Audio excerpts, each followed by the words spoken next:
Jared Thomas. I'm a part of the singles ministry. I will be sharing my thoughts on Galatians chapter 2 in verse 13. It reads, "The other Jews joined him in his hypocrisy, so that by their hypocrisy even Barnabas was led astray." I wanted to share my thoughts on Barnabas. And I started to think about the friendship between Paul and Barnabas in that moment when Paul saw that Barnabas was joining the others in their hypocrisy, and Paul was calling out not only Peter, but then Barnabas as well. I started to wonder whether or not Paul and Barnabas still remained friends after that incident. And I believe they were. I believe they were still friends even after that incident in chapter 2.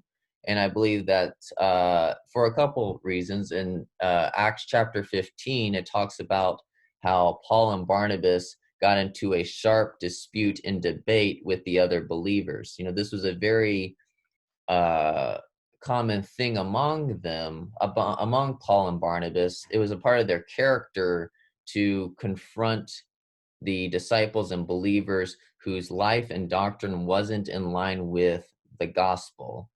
They were not conflict avoiders. I imagine it was very common for Paul to call out Barnabas when his life and doctrine wasn't in line with the gospel. And I imagine that Barnabas called out Paul when his life and doctrine wasn't in line with the gospel as well. And so I imagine this was the type of friendship that they had. And so were they still friends after the Galatians 2 incident? Yeah, I believe they were, because they had built up that friendship over time, so that they would be able to hold each other accountable in many different areas within their walk with God. And so this is a question that I ask myself is, do I have brothers and sisters in my life that will confront me and call me higher when my life and my doctrine is not in line with the gospel?